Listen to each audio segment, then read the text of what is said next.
one day and said, I think this space would be good for an art exhibition, and he didn't have much trouble convincing us that he was right.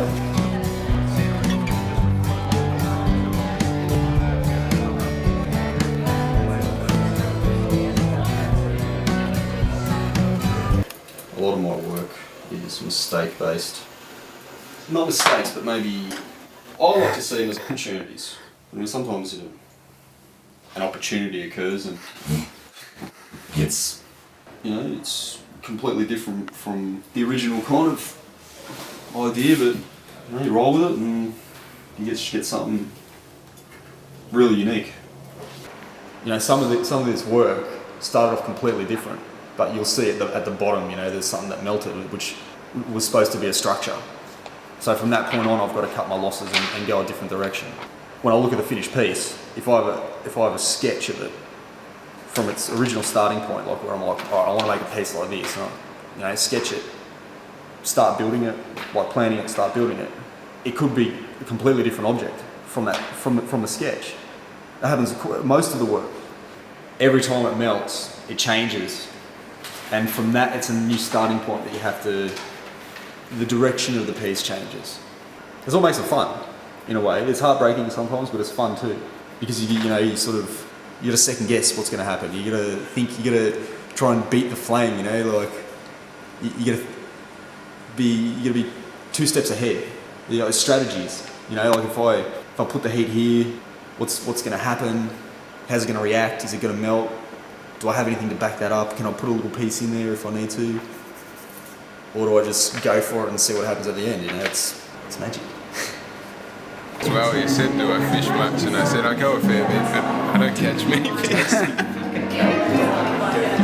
I should take some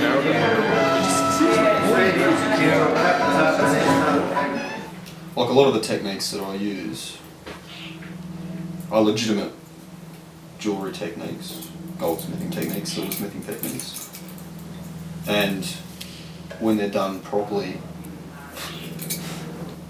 it's square wire and a round hole. I had a high school teacher, design and technology. I went to a very small rural school in New South Wales. I had a teacher who had completed the course Gold and Silversmithing at ANU in Canberra. He helped me with a few projects, and he was really a really good teacher. Excellent teacher, actually. And he said, at the end of it, mate, maybe you should think about doing this, He actually gave me this for my 18th birthday, and this is from ANU. It's from their hammer room. He stole it. I love that. Sometimes you can build up the heat through the mass of the metal slowly, and you'll see it sort of, sometimes it breathes, it's like lungs, the heat is pulsating through it, and all kinds of magical things are happening. And I like fusion because I don't have to use chemicals. I don't have to pickle it, I don't have to put in acid, I'll put the metal, I'll fuse it, that's it, it's done. That's fusion right there. It's a little heavy-handed, but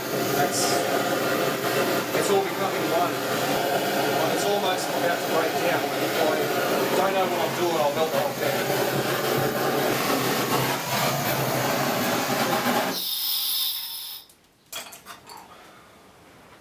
I fuse stuff a little bit different from what I was taught. I tend to put a lot of heat on it try to do it over a short period of time, just hit it with high temperature and hope for the best.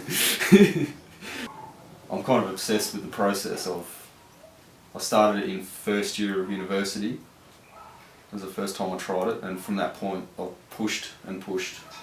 I've pushed the process as far as I can. Was taught that it's impossible to fuse, that you can fuse things flat on top of each other, little things on top of bigger things usually.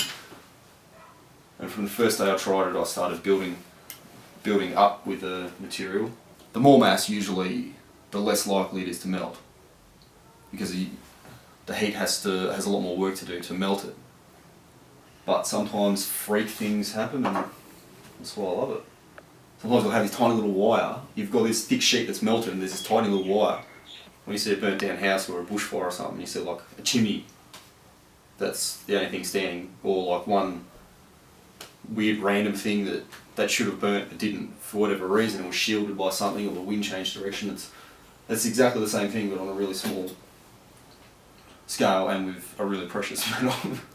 I would like to quote a colleague of mine, Mark Edgars from RMIT, who said, "There's the right way to do things and the wrong way to do things, and then there's the Christopher Milbourne way of doing things." So on that note, I congratulate Chris on this fantastic achievement, and it gives me great pleasure to open Trinity Timeline exhibition. I'm very happy with the way it's gone. I think the space worked very well with the kind of, it just works really well.